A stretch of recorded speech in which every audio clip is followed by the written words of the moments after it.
भाजपा के लिए मैं ये एक बात कहना जरूर चाहूंगा कि उनके दिलों में हमेशा नथुराम गोडसे ही रहा है और रहता रहेगा। क्योंकि अगर गांधी नहीं तो फिर भारत की पहचान किस चीज से की जाए। तुषार जी नमस्कार। नमस्कार। ये जो पूरा विवाद अभी शुरू हुआ है, तो रेफरेंस तो इसी विवाद का है कि गांधी जी को लेकर एक आपने जो कहा कि साजिश चल रही है उनको बदनाम करने की। मैं इस चीज को थोड़ी विहंगता के साथ, थोड़े बड़े मुद्दों के साथ समझना चाह रहा था। एक मेरा जो सवाल है, पहला सवाल यह है कि गांधी जी की हत्या के 76 साल बाद अभी भी कुछ लोग हैं जो उनको पसंद नहीं करते। आखिर गांधी या गांधी विचार से उनको क्या परेशानी है?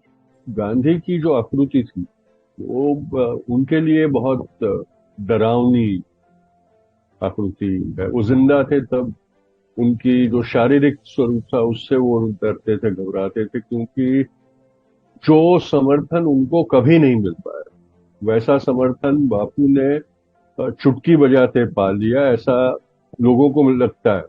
पर ये जानते नहीं है कि इतिहास में शायद ऐसे कम लोग होंगे जिन्होंने इतना बड़ा नेतृत्व खड़ा किया।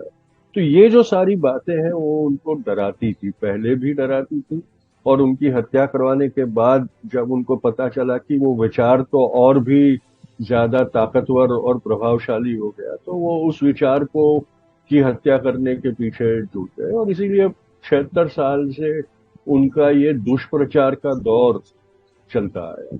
जब संवैधानिक पदों पर बैठे लोग गांधी के विचार के बारे में इस तरह का बात करते हैं, जब वो गांधी के विचारों के खिलाफ इस तरह से बोलते हैं, तो मैं ये जानना चाह रहा था कि आपको दुख होता है, आपको चिंता होती है, या आपको अब हंसी आती है? ये बेचारे ऐसे हैं कि बड़े बड़े ओहदे पर बैठे हैं सब, लेकिन जब भी झूठ बोलते हैं तो पकड़े जाते हैं। वो मेरी बात बहुत आसान कर देते हैं, सत्य रखने की मेरी जो क्षमता है उसको वो बढ़ा देते हैं। सर, ऐसा कहा जाता है कि देश का बंटवारा जब हुआ तो उसको रोकने के लिए गांधी जी को जितनी कोशिश करनी थी वो उन्होंने नहीं की, और कुछ ऐसे ही आरोप भगत सिंह की फांसी को लेकर भी लगते हैं। क्या आपको ऐसा लगता है कि गांधी जी कुछ मामलों में असफल रहे? देखिए, ये जो सारी धारणाएं हैं, भगत सिंह की बात करें तो आप देखेंगे कि उन्होंने नैतिकता के दौर में रहकर भगत सिंह की फांसी टालने के लिए लॉर्ड इरविन के साथ बहुत सारी बार याचनाएं की। ये देखना जरूरी है कि पूरे स्वतंत्रता संग्राम में पूरा मुल्क बापू के साथ खड़ा रहता था हमेशा। जब स्वतंत्रता नजदीक आई और ये पता चला कि अब स्वतंत्रता मिलने वाली है, आजादी मिलने वाली है, हमारी सत्ता प्रस्थापित होने वाली है, उस दौर में जब वो स्वतंत्रता के लिए नेगोशिएशंस भी चल रहे, उसमें बापू के साथ कितने लोग खड़े थे आप देखिए। वो पूरा दौर जो था, आखिरी 4 साल का जो दौर था, उसमें बापू अकेले और तन्हा ही हमेशा दिखाई देते। आज जो लोग ये कह करके उन्होंने बंटवारा करवाया और बंटवारा रोका नहीं इसलिए उनको मारना पड़ा, वो लोग भी बंटवारे के खिलाफ कहाँ खड़े हुए? कोई एक आंदोलन संघियों का दिखा दे। ये सारे बहाने जो उन्होंने ढूंढ लिए वो हत्या करने के बाद उस हत्या को जायज ठहराने के लिए सोचे हुए बहाने हैं। भाजपा के लिए मैं ये एक बात कहना जरूर चाहूंगा कि वो स्पष्ट बोल देती है। उनके बर्ताव पर से वो हो जाता है कि उनकी मंशा क्या है।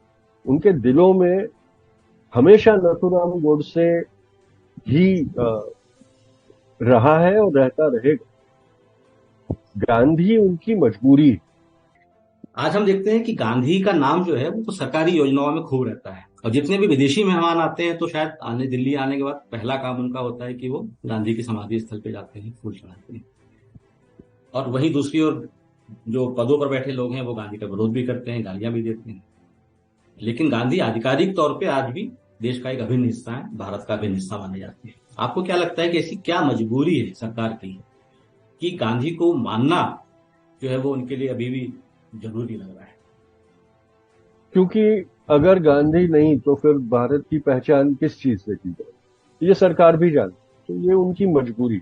अब राजघाट पे जाना एक औपचारिकता हो गई है, उसमें कोई मायने मतलब वो बापू की छवि को उजाड़ नहीं सकते, तोड़ नहीं सकते। अगर गांधी नहीं रहा इस देश में, तो इस देश का जो परिकल्पना से उसको आजादी मिली थी वैसा बचाए रखना मुश्किल। एक लीडर के तौर पे आपको क्या लगता है कि राहुल गांधी एक लीडर के तौर पे और पार्टी के रूप में कांग्रेस, इनका क्या भविष्य है? से 8 सालों की बात करूंगा, अगर कोई एक भरोसे लायक आवाज राजनीति में उठ रहा हो तो वो राहुल का, और आज उसको नजरअंदाज करने का परिणाम हम भुगत रहे हैं। राहुल गांधी ने कोर्ट में माफी नहीं मांगी। राहुल ने कहा कि वे सावरकर नहीं गांधी हैं और गांधी माफी नहीं मांगते। तो आपको क्या लगता है कि क्या राहुल गांधी को माफी मांग लेनी चाहिए थी?